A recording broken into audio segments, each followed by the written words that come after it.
大家好，今日有幸嚟到正德堂中醫專業診所啦。喺我身邊咧就係吳凱琪嘅女中醫師啦。嚟到城隍廟嘅求之好簽㗎啦，一陣間一定要請教下中醫師咧有咩錦囊俾下大家嘅。嚟緊咧我哋5、6、7、8月啦，香港比較熱嘅日子嚟嘅。而家正係下元九運啦，火比較重，再加上咧我哋月至蛇年咧有一個火蛇之年喎，所以嚟緊咧5、6、7、8月咧基本上咧個火係非常之巨大嘅。咁火太多嘅時候咧，就首先會影響個頭部啦、頭、心臟、血管啦或者血液嘅循環咧都會容易受傷嘅喎。再加上個人比較 hyper 少少啦，咁好多時咧會影響夜晚間嘅睡眠質素喎。嚟到揾到阿中醫師，咁有咩錦囊俾下大家咧？好，咁呢夏天啦，我哋容易瞓唔到啦、失眠啦，咁我哋咧可以飲呢個合歡花茶嘅。咁合歡花茶入邊有咩材料咧？合歡花咧可以疏肝解鬱啦，大棗啦可以養血安神啦，菊花咧可以清肝明目嘅，咁而另外枸杞子咧就可以令我哋養血嘅。即係好簡單地去啲中醫即係嗰啲藥材鋪啦，就執咗頭先嗰4個材料，跟住就煲水，當平時當水咁飲，已經可以幫到大家解決一個火咁重嘅月份咯。係啦，大概煲20分鐘到啦。哦。考下你啊，細個有冇玩過煲蠟啊？呢啲我睇紀錄片嘅喎。紀錄片嗱，如果火太強咧，你滴幾滴水落去咧，佢個火更加勁噶嘛。咁火太勁嘅時候咧，第一水會容易受傷啦。水主咩咧？就係腎、膀胱、泌尿系統，男士嘅前列腺啦，女士嘅婦科病啦，加上情緒都容易受傷嘅喎。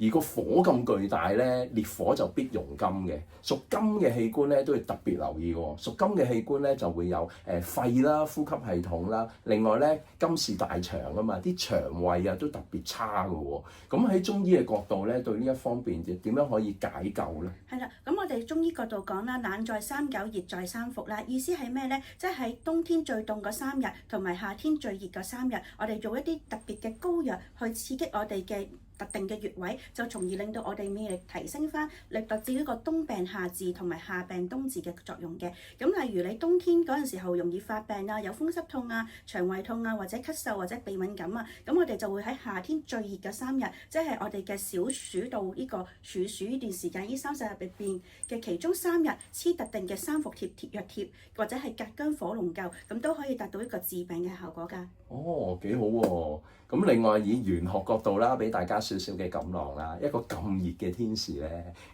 各位身邊一定要有樽水啦，得閒飲多啲水啦。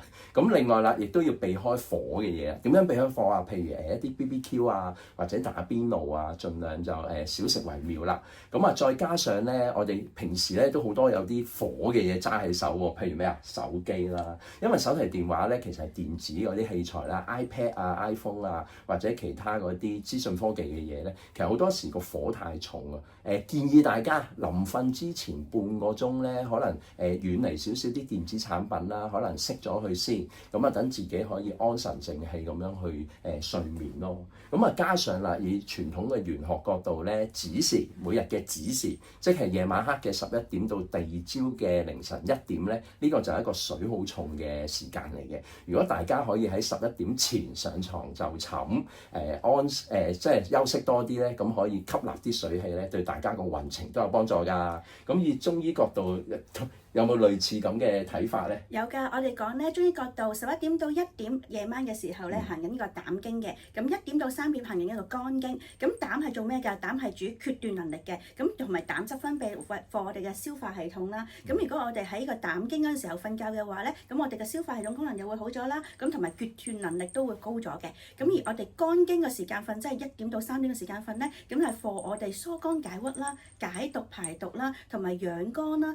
因為肝開竅於目啊，所以咧我哋個眼咧都會明亮啲㗎。咁所以我哋特別建議咧一啲，譬如容易敏疹嘅，又或者係容易令到我哋即係嬲怒嘅，又或者係令到我哋筋骨痛啊嗰啲病人咧，咁我哋嗌佢一定要肝經嘅時候一定要瞓覺，最好咧就係由膽經開始因為肝膽相表裏啊嘛。咁所以我哋11點開始就要瞓覺㗎啦。幾好喎！肝開竅於目，咁嚟緊咧火太強咧，頭先都講啦，頭心血眼都容易特別出事噶嘛。咁啊，大家早啲瞓，咁啊一定對大家身體有幫助啦。係好，首先喺度恭喜大家啊，祝大家身體健康，萬事勝意，恭喜恭喜！恭喜恭喜！